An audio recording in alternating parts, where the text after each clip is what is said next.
Hey everyone, it's Keith. Welcome back to another episode of Wisdom Share.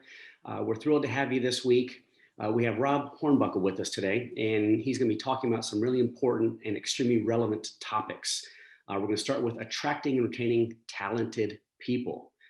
So, with that, Rob, if you could just introduce yourself to everybody and just let us know a little bit about, give us some context about your career and how that lends this conversation.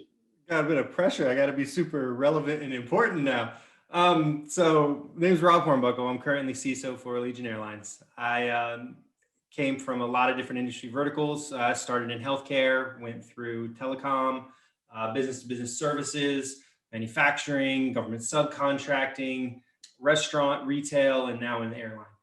So there's a lot of different verticals that I've come from to see how they all attack these sort of topics and how they all play in. From a side point, it also a lot of business models to learn and ways to figure out how all that works. So where do we want to start?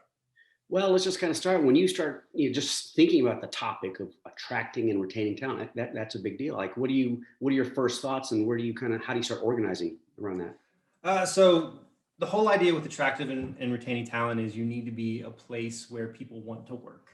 There you have two things that you can rely on. You can rely on trying to get people in by any means necessary, being that place they want to work and that they stay, or you can try to rely on reputation.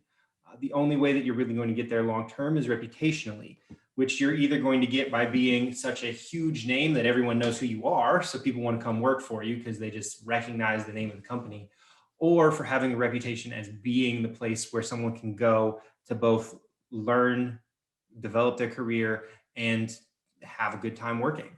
Obviously, they need to still work. You don't want to just have parties all the time, but the whole idea is to have a really good working environment. Most of this boils down to, for myself, one simple principle: speak with everyone that you work with, figure out what their goals, their hopes, their dreams, their aspirations are, and help them to meet those.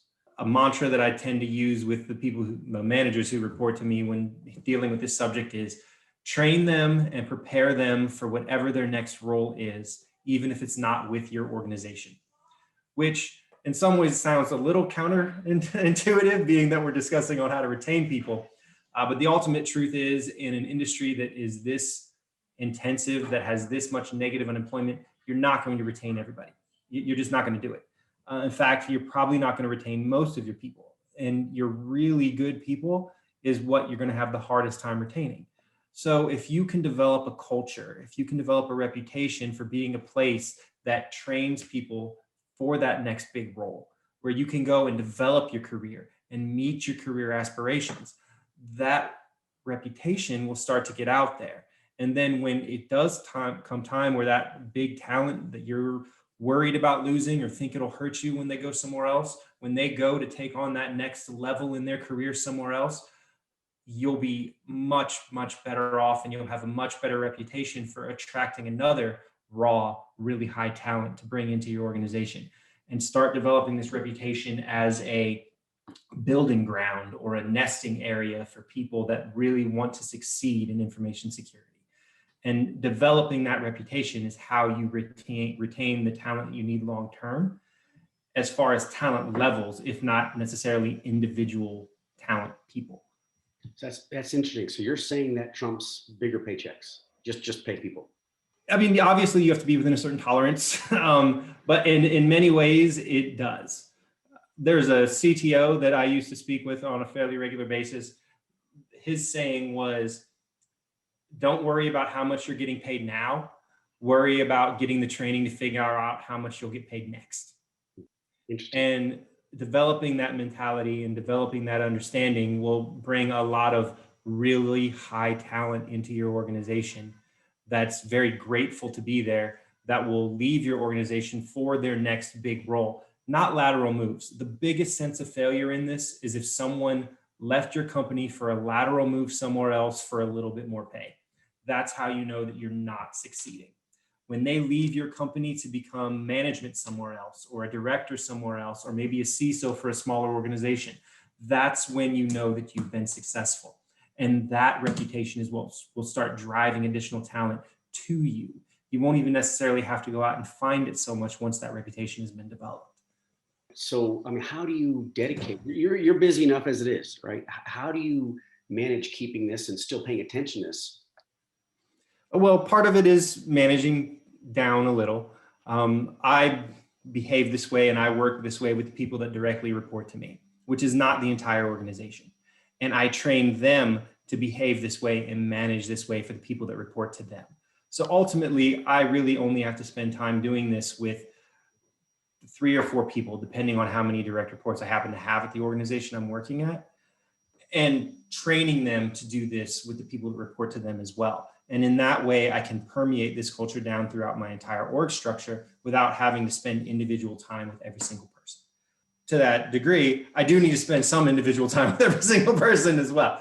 At least on a yearly basis. I prefer to do it biannually in forms of skip level meetings and things that make people feel comfortable speaking up, of creating a very large culture of feedback and performance, and also pushing to get feedback on my performance from how it's viewed from those angles.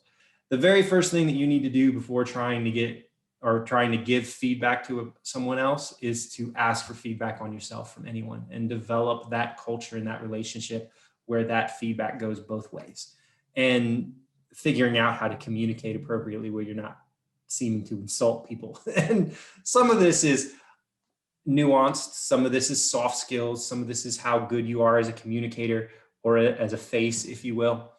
But developing that is how you get it so that the entire org structure gets better over time, develops that culture of excellence that you're really looking for.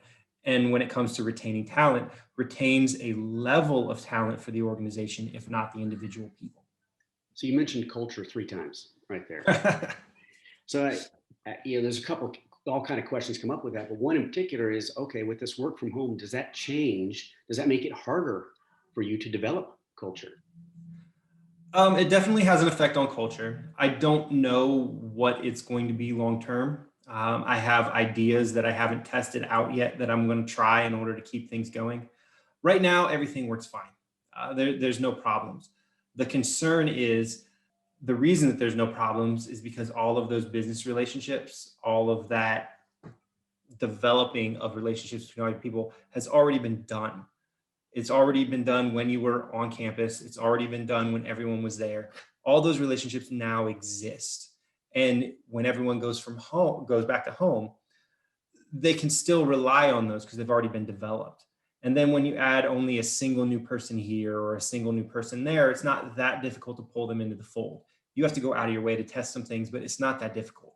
If you were to start with a brand new team, if you were to have to replace half your people, things of that nature, that's where I have the worries of how work from home could affect developing that level of culture, because you aren't there necessarily around each other all the time. You do have constant business communication, but all those side channels pretty much disappear. So you have to come up with some way of either replacing that or figuring out how to work around it. And any workaround there is going to be short lived. So you have to come out with a replacement, although it is much easier for most people to consider workarounds. Yeah. And I'm also making another assumption here, so correct me if I'm wrong, but if you're embedding this mentality in your team, right, of making you understand, having empathy for the people you work with, caring about where they're trying to get and help them get there, does that change how your team acts with your customers, which is the corporation? Are you seeing a change with the outward interaction? So there is, and those changes start with me. So part of my job is to run the politics of the organization, to interface with all the others, to other executive leaders, with all the other departments, to create the culture in the greater company necessary for that to change, and then to treat and to train my people underneath me so that they can do the same thing with their peers across their organizations. But that particular shift has to start from the top down. And it is a lot of soft skills. It is a lot of politics. It is a lot of understanding the nuances of human nature and how they play in. Ultimately, it boils down to a lot of business relationships. Hope you heard a few things that triggered some new thinking for you. We do these conversations on IT topics weekly, so please feel free to subscribe to our YouTube channel. That way you get updates on new content as well as you can post comments and, more importantly, suggest topics that you'd like us to address. You can see that we have some pretty amazing resources. So please let us know how we can help you on your upcoming digital transformation and enterprise IT projects. Thanks very much. Until next time.